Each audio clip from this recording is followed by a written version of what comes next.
Hello, everyone, and welcome in. It's been a long time since we've talked to you here on Swarm Talk, here on the Crowded Booth. My name is Bryce Koon. We got Ralph Leary in the background, and I don't know what Will's doing. He's not coaching today, but he's not here with us right now. But hey, I hope you're ready.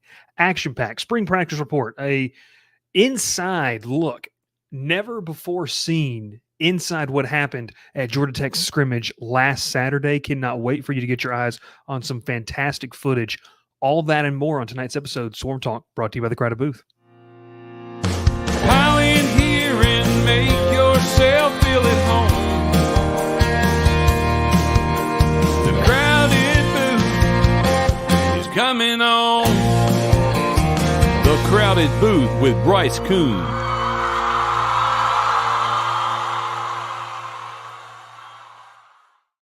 Welcome in, everybody. My name is Bryce Koon, back here with you. Swarm Talk, the number one Georgia Tech entity on the internet. We hope that you are having a fantastic Thursday evening. And more importantly, we hope that you had a fantastic Easter weekend. We hope that you are enjoying the spring weather. Big weekend coming up next weekend. You can see right here, Masters Week next week. Going to be a lot of fun. We're going to have some shows with that. We're going to keep talking college football. We're going to keep talking Georgia Tech as spring ball, not brawl. There was no brawl. A spring ball has been rolled along. Comment of the night. Your head of hair makes me jealous. I appreciate that, Kim. Thanks so much for the comment. Making me feel good about myself. Ralph Leary in the background. He's producing. Maxwell Joseph somewhere in the Birmingham area, still relishing in his massive NCAA tournament performance from the Sanford Bulldogs. Well, they should have won. That's all I'm going to say.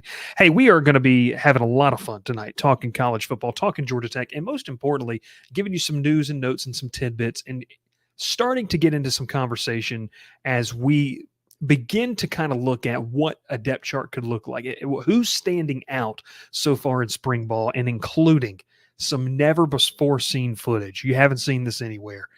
Ralph was able to go and gather this. Shout out to Ralph. He deserves to be paid immensely for this. Ralph was able to get some high-level footage of the scrimmage from Saturday, and actually he was able to get a couple players mic'd up in that sense. So it's going to be very, very good. I see much lower on the screen today. I apologize. I'll sit up a little bit better. I'm sorry.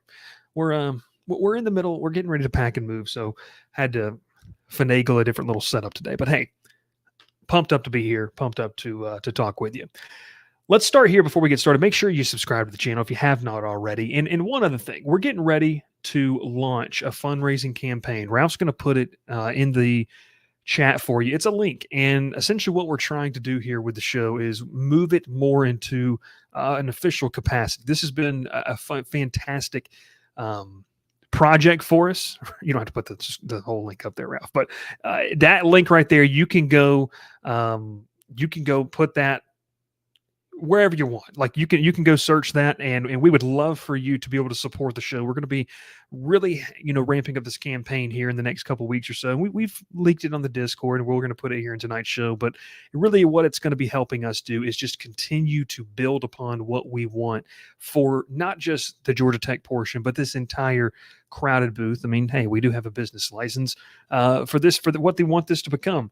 Most notably, being able to travel, being able to do some on-location shows, being able to take advantage of some of the relationships that we have throughout college football and throughout some of the industry and capitalize on that.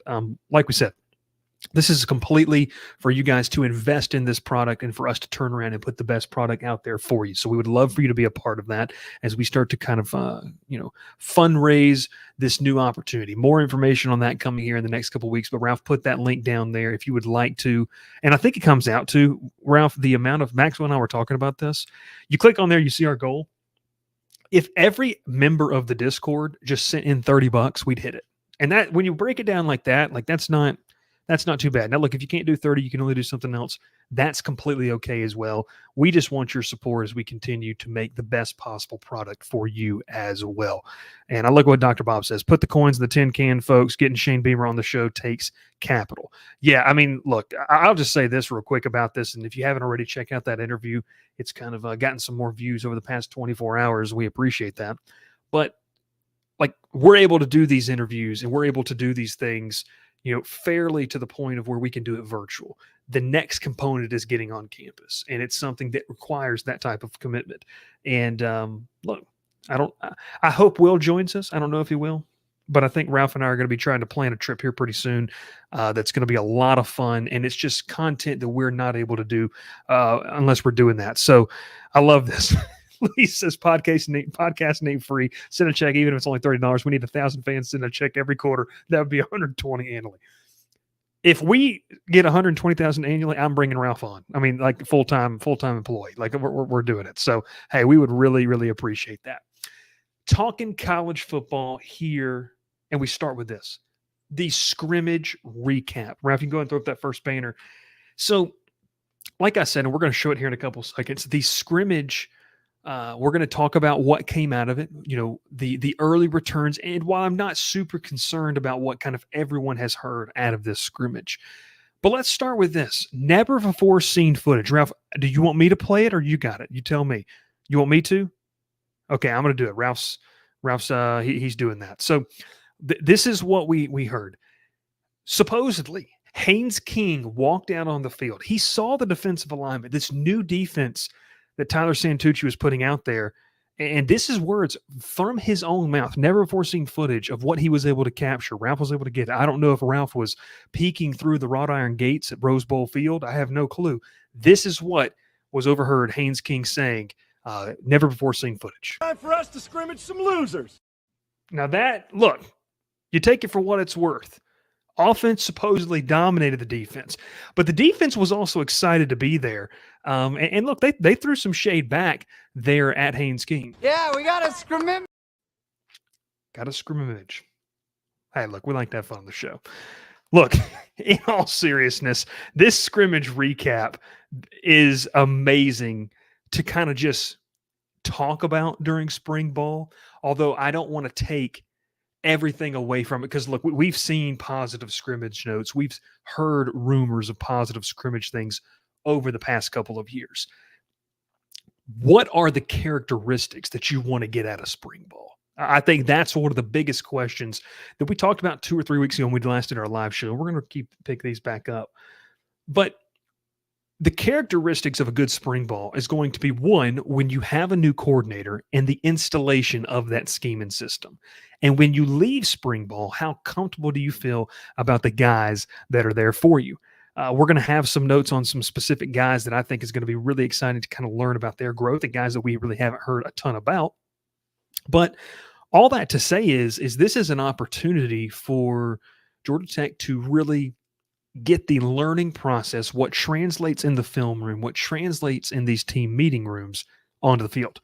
And look, we had the joke a couple seconds ago. Ralph hopped in. He said, "Hey, we got to play this clip," and so I went and found it. That's all fun, but really, kind of where we're sitting here with spring ball is the news and notes out of spring ball will obviously tell you. And if you've talked with people, or if you've heard, and some people have those type of relationships, but just talking with people, is the offense looked good and the defense did not look good. Now, to the casual fan, to the casual observer, that is an immediate red flag in terms of, oh no, here we go again.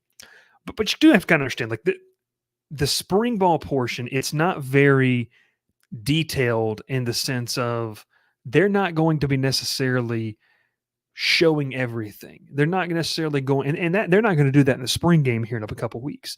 They're not going to put their full deck of cards out here in order for everyone to kind of see what's going on. It's going to be a lot of base level stuff. It's going to be continuing to learn and understand where I need to be, when I need to be there, type of stuff. So also the offense has that under their belt. The offense has a lot of returning players, a lot of good returning players, and some exciting new ones too that I want to get to. But when you have that and you've been going against each other during week and spring practice, the more experienced group, the more comfortable with what they're doing, is often going to overshine the not necessarily uncomfortable, but still the group that's learning how they want to play. And so that, I think that's completely normal. I don't think there's any reason to really worry about if the offense is outperforming the defense here early on. I don't think that's necessarily, a massive concern. And Dr. Bob goes right there. And Ralph, I'll pull it up real quick if you want me to. Year 2 under King and Buster, defense is laying the foundation, 110% here. You're laying the foundation for what you want to be. So concerns of the scrimmage shouldn't be all that big, massively. Now, here are some of the storylines out of the scrimmage that I think are just paramount. Talking with some people who were there. All right, 1, Eric Singleton is a problem again. That is what you want to see. You don't want to see a sophomore slump. We're going to talk about how he's one of the key players that teams are going to scheme against the young man now. They're going to know who he is on the field. But now in this turn, in this movement, you're going to have a guy that has to elevate his game beyond what he did in his freshman year. Was kind of an unknown guy coming into the season on the national level in the ACC, but he was one of those players that Georgia Tech fans were able to kind of read the tea leaves and follow closely and know that, hey, this is a guy who could be a major player for us. He ended up being that. He ended up being that and more, and garnered some national attention.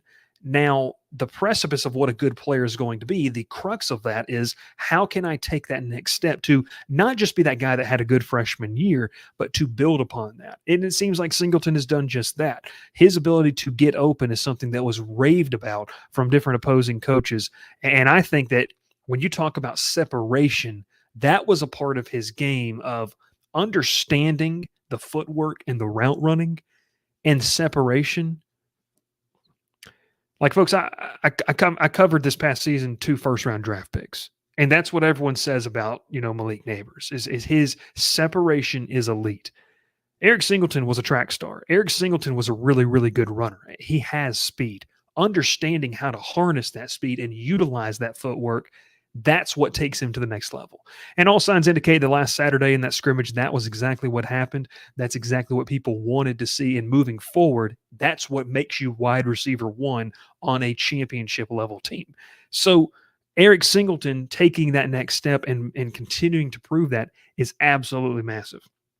The next part of it is, well, what about the other parts of the room? Because if Singleton is going to be your focal point, Haynes King fell in love with that target towards the end of the season. What other pieces are going to emerge? Well, we talked about Malik Rutherford, a couple weeks ago. We've talked about, some other options. I think a name to continue to not just sleep on, but continue to look at is a guy like Chase Lane. This is a guy that before that injury and, before he kind of got banged up, was a big piece. The chemistry was there with Haynes King. I think that when you bring in a guy like Chase Lane, you obviously have, Christian Leary still there. You obviously have Malik Rutherford, like we talked about. You obviously have, Avery Boyd, who I think can be a really an option that should be utilized in this offense and maybe will be more of used in year 2 under Faulkner. Those are 2 massive pieces to the puzzle. 3, if you count all those names, where that alleviates some of that stress off of Eric Singleton. Because if Eric Singleton's going to be your number 1 guy, and you're going to roll into that first matchup at Florida State, and you're going to say, okay, their best cornerback, I don't know who it is. Ralph, is Fentrell Cypress still at Florida State? He might still be. I don't know.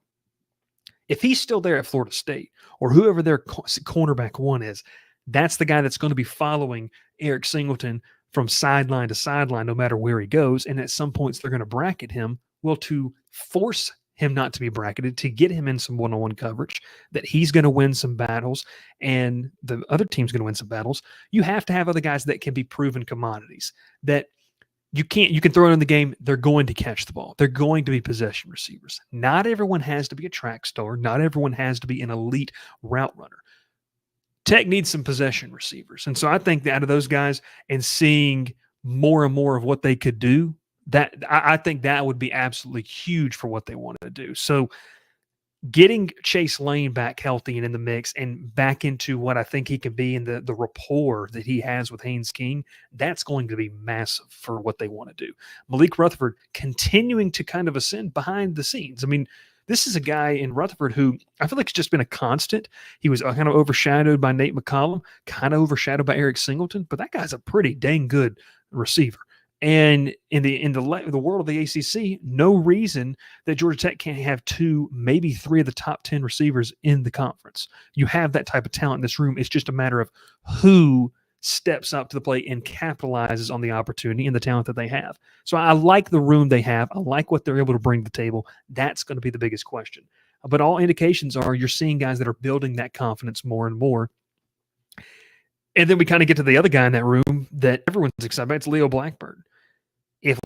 We all know what Leo Blackburn can do. And I think that if you look at, you take a step back in terms of investment, they've invested a lot into Leo Blackburn. Anything that you get from him now is going to be positive because this is a kid with all the God-given talent in the world to go out there and be a massive force for them.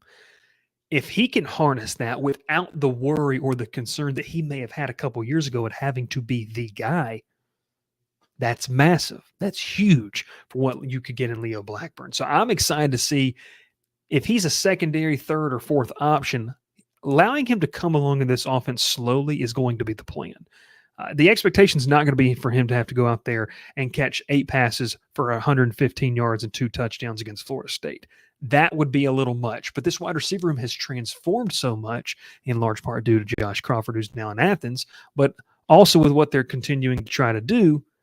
I really like what this wide receiver room is. They have to continue to build upon that. And that's going to help Haynes King. It's also going to help other positions as well. And I take us back to running back. Look, we know what Jamal Haynes is, 1,000-yard rusher. Jamal Haynes is going to be a weapon. What made Jamal Haynes so good was having one not have to be the bell cow. The age of bell cow running backs is kind of over at this point. It's more of a unique situation. So when you talk about offensive weapons emerging in this sense, if you have Jamal Haynes in the picture, Dante Smith is no longer there. Montega just threw it right there. And Ralph, you can pull up that latest comment. Anthony Carey seems like he just might be that guy. Anthony Carey, the former 4-star running back, Tech wins that recruiting battle over Texas A&M to bring him into Atlanta. All reports talking with people indicating that this kid is the real deal in terms of being able to contribute. Now, there's a couple caveats to this because as much as people might not like it, Trey Cooley is still going to have a part of this offense. Trey Cooley still needs to have a part of this offense. One of the biggest things as a freshman running back is a lot of times these kids are going to come in and they're going to rely on that talent. They're going to rely on, hey, this is what got me here. And as I'm, drinking through the fire hose of what is college football and learning the playbook, I'm going to more often than not just, deter to often lean on those talent that I had. And Carey's talented. There's going to be a lot of times where Carey is going to be more talented than other guys on the football field. But his journey to becoming a complete running back really might not start to take shape till his sophomore year. It's very rare that guys just come on the scene and are able to, utilize everything and then understand and soak in, hey, this is how you read a defensive front. This is how I know where to go and pick up a block.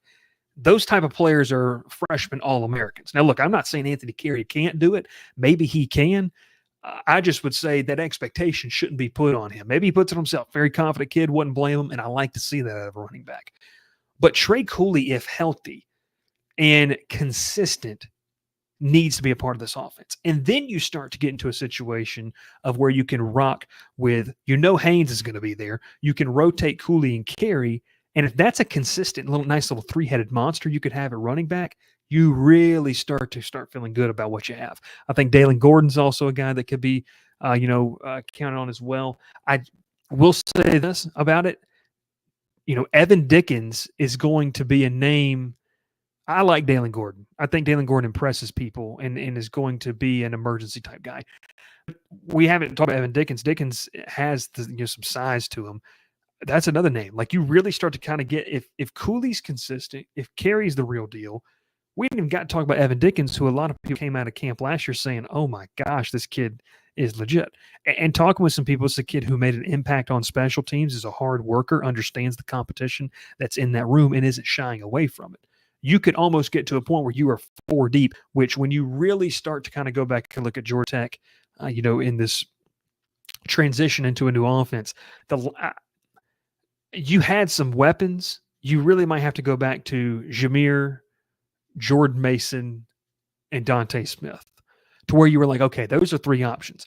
but the team was so bad around them, it didn't really matter. This now you feel like you can maybe be 3 or 4 deep, and it could actually be that as well. Simon Tega has something there about Trelane Maddox. Maddox is going to be interesting. I think Maddox is, it's a guy who's battled some injury and going to be coming along slowly. I think it's a talented room. I'm excited to see what they can do.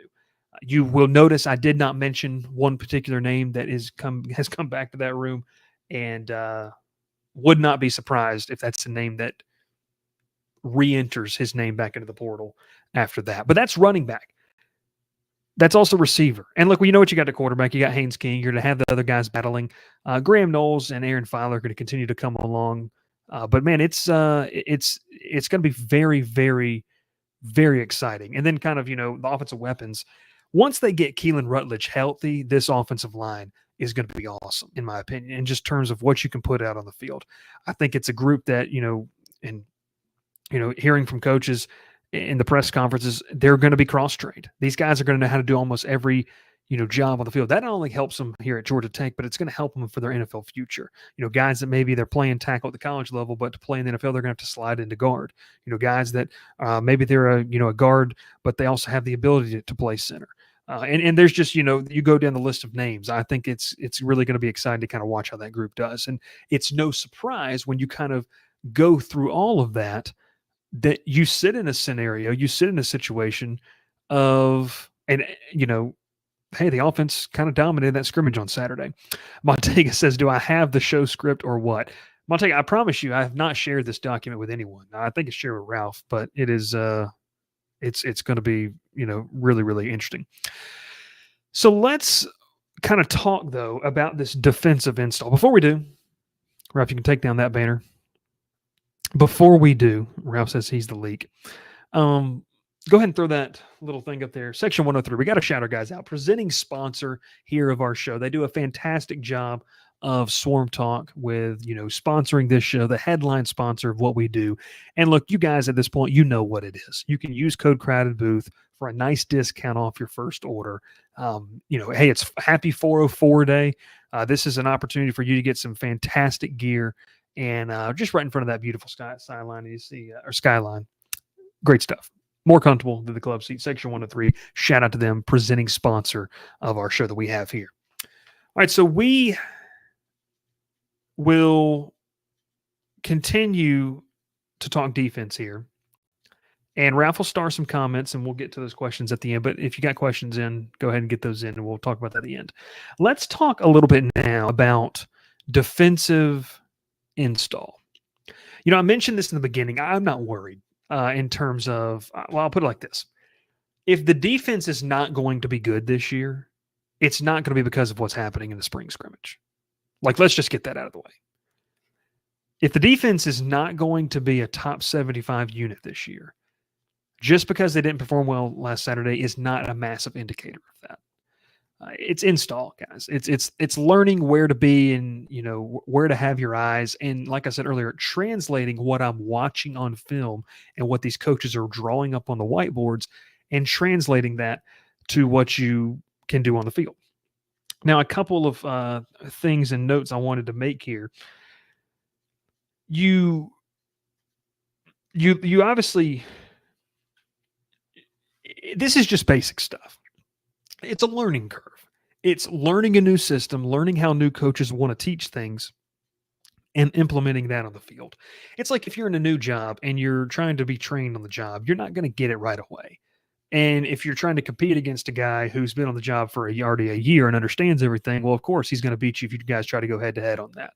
So I think I think it's really, really massive in terms of just making sure that you leave spring with a clear understanding of here's guys that are leaders. Here's guys that we can understand and we can move forward with as that. And here's guys that we can maybe need to coach up more. And then, hey, here's a couple spots where we need, when that portal opens up on April the 16th, that we need to go shore up. Getting to that. The energy's good. that was one thing that was pointed out to me by someone who was in attendance, is that the energy is good. Now that's a sign for a lot of people of, well, why do I care? Because energy is a matter. Well, when I say energy, I mean the attitude around the defense, the attitude of what they're teaching, the player coach relationship between Santucci and what these guys want to do, the player relationship with all the coaches, and Jess Simpson is another one of those that people have already said that, hey, this is a guy who, like, we understand what he's trying to do. He connects well, and I just think that the dynamic and attention to detail and just having fun is kind of there, and so it is going to be something that I think is interesting in terms of these things. Those things will matter. Like, those things are going to matter more than if you're shutting out the offense. If last Saturday the defense shut the offense out, like, if that would be the more concern to me, because, like, yeah, it could mean the defense is great, but why is our offense that's more familiar with what they're trying to do getting shut out? Because no one is going to probably sit here and say that that's a top 10 defensive unit. You know what I mean? Like, unless there's something that we don't know. So I think that's interesting. So let's kind of start from the front and work our way back. Okay, so obviously, the big thing is how are these guys like Kyle Pope and Jess Simpson working with this defensive front? Well, you have a guy in Kyle Pope who I think has high energy. I think that he is a teacher. He's a teacher of the game, and he relates well. And so you're going to have to see guys like Kevin Harris who have to take that next step. How does that relationship in such a short time benefit this team here in 2024? Then you kind of continue, and some news and some notes and some nuggets that I've got here is you start to look at some of those names up front. Okay, Micaiah Scott supposedly has looked pretty dang good. Scott has been a guy that they've been able to move around, versatile. We knew that. If he's going to be sitting in that 285 to 295 range, then Scott is one of those guys that can be versatile, along the defensive front. Then you go to the newcomer, Tafasi. All reports is that this guy is a unit and he's raw. So he is a guy that is really and truly going to be a name that you're going to have to know out there, but that, it might have to come along a little bit because he's just so young. Look, we know the Horace Lockett, we know Zeke Biggers. Those are going to be two guys in the interior that are going to have to take a next step in being, not just solid, but good to great in order for this defense to improve. And they're very much capable of that. That is going to help everything on the back end if that front can do well. But Tafasi being a raw guy, we kind of obviously know that. And then you kind of, obviously get that. And I saw a comment earlier, and someone on our Discord said it, and a name that I threw out there, a couple weeks ago when we previewed the spring was Jacob Cruz. And, I think, and from what I understand, they view this guy more as a rush end. They view as his ability and his speed to get around guys is going to be massive. Kid's a freak athlete. And so if they can, obviously he's going to continue to bulk up, but you don't want to slide him in, to a 3 technique and have him playing that doesn't really necessarily matter. So I think that, if Jacob Cruz comes along, that's super, super exciting. Now you start to kind of look at that linebacker position. Okay. So the reports, here's some other stuff is, I told you I was high on EJ Lightsey. As he's coming back from injury and gets cleared, that's going to be massive. Him taking what he is, obviously the mental reps and being able to get out on the field and do some things physically is going to be huge. But if Trinilius Tatum and Kyle Eford can be guys that you can count on, if that linebacker play can just be like, we got 2 guys we know we can throw out there and an occasional third, that's huge. It's huge. And look, there's obviously some other names you can go down the list. I just think those 2 guys right there stand out to me as, Tatum's a guy that showed flashes. If he can be more consistent, then he can be that ACC level starting linebacker for you. Kyle Eford, I've mentioned this 500 times. I think he's a heart and soul guy. Like, I think he's a ball player. He's a good football player. He's not going to test off the charts. He's not going to be the quickest, but man, he has a mental understanding for the game that can be, is just so invaluable at that position. And if you have Tatum beside him, who can be that athletic guy that can really make plays, I see the comment right here with Montegas. He did try to fly around and be that Charlie Thomas. You kind of go the way they had with Ace Ely and Charlie Thomas, where you have a guy who is like your old school middle linebacker, the captain of the defense, telling people, understanding a great mental aspect. And then you have Trinace Tatum, who's out there just making plays, which is kind of what they did with Charlie Thomas. So I think that that's encouraging. And I just have faith, and maybe this is blind faith. Maybe you think differently. Yes, Santucci had some dudes at Duke. When you go back and look at that roster, and Dr. Bob's talked a lot about that, like when you get into that mindset of we got to do a lot with a little here, like I think the personnel has to improve. There's no doubt about that. It has to. But with what they have on the roster right now, you can still get some good stuff out of it. And I think Santucci is that type of coach. Like, I think Santucci is the kind of guy that can really maximize what he has on the roster. And I think they're going to improve at this position. I think that he's a good recruiter. I think he understands what he needs. He understands what it takes to win in the ACC and just win in general. He's been around that. I think the linebacker room is going to be one that we look in the next 3 or 4 years and we're like, whoa, like this has come a long way. Not to say what you don't have there right now is going to be nice, but those two guys, then I mentioned EJ Lightsey. I'm just really excited about that kid. I think that he is a really, really, really fun one to keep watching. All right, we're going to go to the back end of the defense here. Look, safety is what it is. You're going to have Lamiles Brooks. You're going to have Clayton Powell-Lee. What else? Like, that's the big question everyone wonders. And it's one of the questions I had, leaving the 2023 season was, okay, those are your starters. Jalen King is gone. But if one of those guys, God forbid, goes down, what are we dealing with on the back end? Well, it looks like Tay Seymour has been a guy that, once again, they have loved on special teams and can make that translation to being able to play more of the safety position. This is a guy who was kind of a linebacker hybrid type of player at the high school option, at the high school position, but we'll see what kind of happens with that. Interesting. It's going to be very interesting to kind of watch that because I truly do believe and I truly do think that you have some experience there. And if the front seven is better, you're really going to see some strides taken. If not, it's going to be more of the same. It's going to be more of the same where your safeties and your corners are going to have to making some crazy, crazy tackles and be the, I don't even know what it was last year. I remember we did these game recaps and it was like every game, the secondary was featured.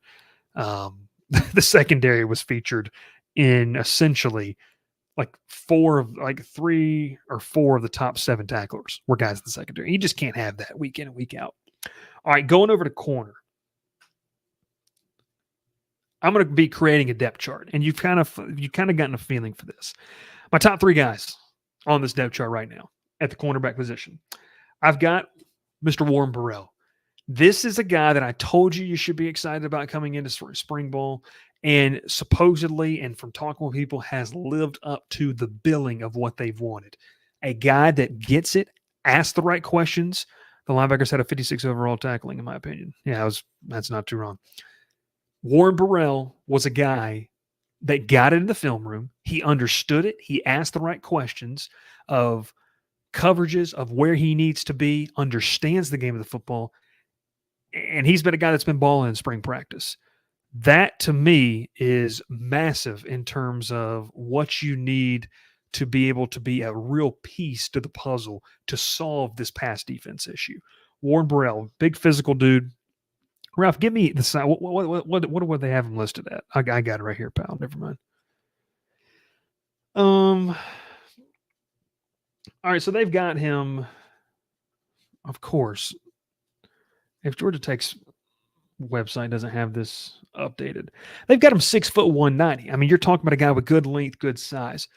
Warren Burrell standing out, that's a positive. My number 2 guy that I've got on this list is Amari Harvey. Amari Harvey had the knack for the big play. A lot of people remember him transferring in from Auburn after a freshman year that he didn't play a lot and had the big, big play against North Carolina. And it's kind of been when you had a couple guys, in the mix of, okay, he's played a little nickel.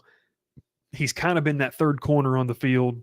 But this is a guy who I think is just, he might not be the biggest dude, but he is aggressive. He plays with toughness and tenacity that this staff wants. He plays nasty. And, not in a bad way, but he's a get up in your face, your cornerback. Like, that's just what you have in that room. And so I think Amari Harvey's poised to be one of those corners that can do that. And I got a third one, and it's not a transfer, but it's a guy that balled out on special teams, and I think is going to have a really, really, really nice year. And I mentioned him when I wrote the piece back in the beginning of March of guys you need to keep an eye on, and it's Rodney Shelley. This is a dude, when you go back and look, and Ralph and I have talked about this team, was led by Aaron Nolan. That Langston Hughes team a couple of years ago, you start to go look at that roster and where all of those guys played, loaded in terms of what they could do. And if you can get into a spot where you're Rodney Shelley, you've contributed on special teams, you weren't the biggest name guy on that Langston Hughes squad, but by God, you are starting to kind of find your craft and find the confidence that comes along with it. Because with Rodney, it's never really been about, hey, can you do it? It's the confidence of knowing I'm not going to get pulled, and it's the confidence of also knowing that I can do this against good competition. Like when I go out on the field on Saturday, I can do this. Not to mention the guy had that return to the bowl game where it was really, really fun to kind of to watch in news. But I really like it. We do have a nice little comment here. We appreciate the $5 there, Zach. For based 4-2-5 nickel, I've got Tavasi, Biggers, Lockett, Scott on the D line, Tatum and Eford as Buck and Mike. Cornerbacks, Harvey, Burrell, Shelley, Brooks, and Lee. Zach, from what I understand, they're going to go multiple, but I really kind of like what you have here in terms of this. I will switch out to Fossey, but we'll see. We'll see how it goes. And Montega says, "Wild to think that Gibbs doesn't start." I'm not saying he's not going to start. Like I think he's good. I think this is a deep room that has some potential to be able to rotate some guys. I'm just going to say this: unless you are like, go to the NFL draft, Ralph. When you look at the draft board, the top cornerbacks, you got the kid from Toledo that's probably going to be a top 15 pick. You got Terrion Arnold from Alabama, and then Kool-Aid McKinstry is kind of a fringe first or second round pick. My thought with this is your corners shouldn't be playing 70 snaps. So to your point, Montega, they're going to need 4 guys. And I just think those are your top 3 right now. That's what I said. All right, and Zach says once again, Santucci said that 4-2-5 nickel, but it's going to be interesting to see how he makes up tickets. Yeah, I mean, I don't think I think that they're going to be multiple. Like I think they're going to give some different looks, and also too, we have to remember this. This is what they might want to do as they learn more, as they get a better feel for the roster, as the portal opens and closes, and maybe there's a guy that fits what they want to do if they want to switch things up. It'll be interesting. You forgot future Buffalo Bill Cooper to Gene. Yeah, we're not going to talk about where he went to college. So back to that point of what Ralph just reminded me here. Unless you were going to be a first-round draft pick, like one of those guys that's going to make the big bucks, I just don't necessarily think that we can sit here and say like 2 guys need to play the majority of the snaps. Like I don't know. It is what it is. Good stuff. So defensive install continues. That's obviously kind of the biggest thing. News and notes from practice as well. And Zach, we appreciate that dono there as well too. All right, let's get to a couple of the questions here. I will get to this. You talked about Saeed Gibbs. Zach says can be really good. Going to have to see how that talent level transfers over to big boy football. One thing I was able to gather about Gibbs is that translation, that football's football, first off.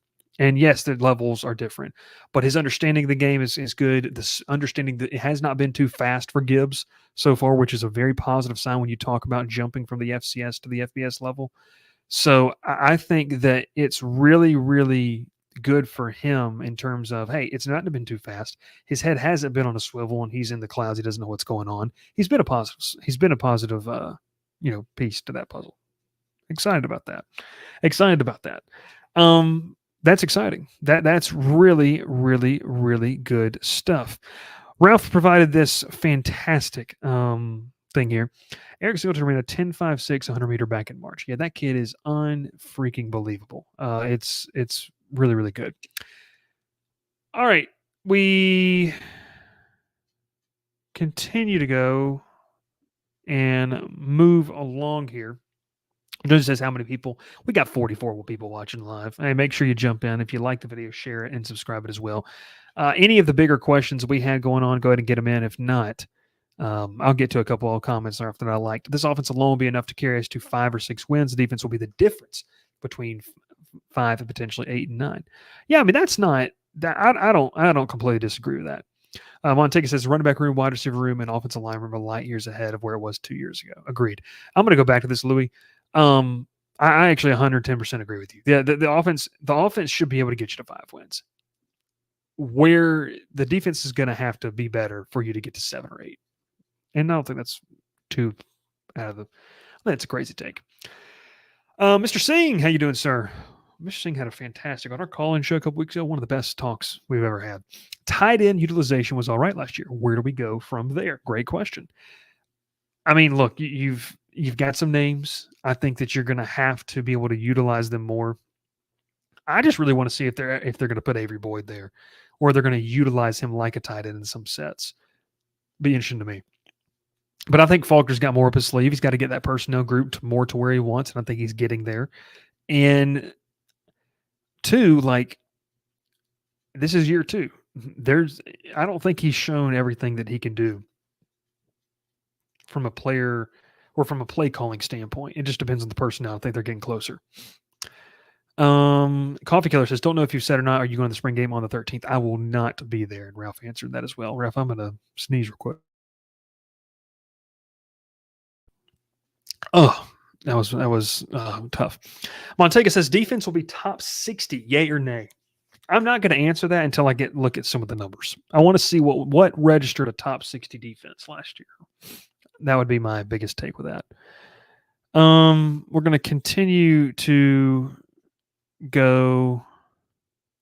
Do not ever dab and sneeze. The sneeze mute. Yeah. I think it is what it is. Settle down, children. It is what it is. Hey, look, we appreciate everyone watching. Been a fun show talking with you for 40 minutes or so, and we're going to continue to roll these things out.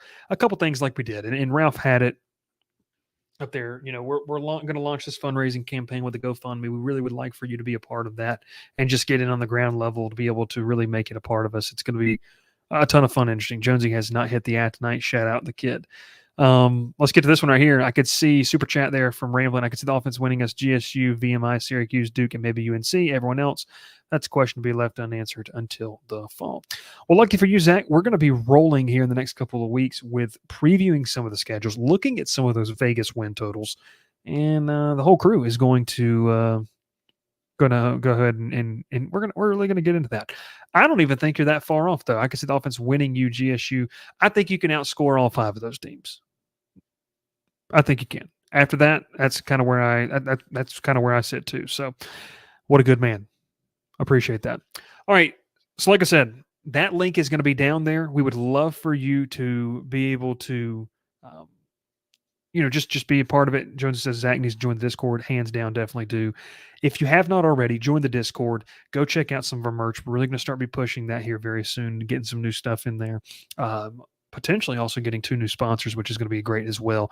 Ralph just put that link down there for the GoFundMe. And like I said, look, this is not we're not pocketing any of this. This is strictly for us to be able to take this to another level here in 2024 and be able to do some things where, I mean, Ralph knows about it, Will knows about it. Not everyone does, but we've really been fortunate and able to build some really, really cool relationships in college football. And we really want to be able to take advantage of those and do those things. And I think it would be awesome for that. And so, like I said, this is strictly comes down to being able to support the show and being able to put out content and a product that not only we can be proud of, but that you can be proud of as a fan and as a subscriber. And look, anything that you can do, if it is at the very least subscribing to the YouTube channel, which is completely free, and liking this video, we want you to do that. So I appreciate that, and I like that. I will also say, and Ramblin says, about I donate so Bryce can get a soda. Yeah, I need something to drink. I do. I do have a. Never mind. I'm not going to say that. But yeah, that's what we're trying to do. I mean, look, don't want anyone to feel pressure in doing that. This is just you enjoy this product, and we want to continue to deliver that. So whether it's equipment, whether it's traveling and doing different types of stuff, we want you to continue to enjoy this product we put out there. And Ralph does a great job. So does Will as well. And look, I mean, I've talked about this multiple times. This has been a fun, I don't want to call it a passion project. It started off as that. It's been, a ton of different things, but man, we're really getting to a point where we can really, really turn this thing up a notch, and we want to be able to do that. It will not be used to buy diapers in the next 2 months. I can promise you that. So it will be. Also, shout out Bert's Butcher Shop. Not a sponsor, but I will tell you this. Ralph and I had that every single Friday night for a couple years. That was our pregame meal in high school for football. One more order of business that we're going to be getting to. We are going to be doing an on-location show here in the next couple weeks down in Columbus, Georgia. And man, it's going to be a lot of fun. And it's the first of many things we're going to be doing. We've also got another idea to put some stuff together, and it'll be interesting. It'll be a lot of fun. Hey, thanks so much for watching. 45 minutes. You guys have stayed tuned, and we appreciate that as well. Catch us live again on Monday evening as we're going to be walking through. Ralph, what do you want to do? ACC? You want to go SEC Time first? for us to scrimmage some losers. All right, there's that. Ralph, you want to go ACC or SEC first? I think we should do ACC. We might do ACC first. We're going to go through these team schedules, and we're going to give our just way too early spring predictions.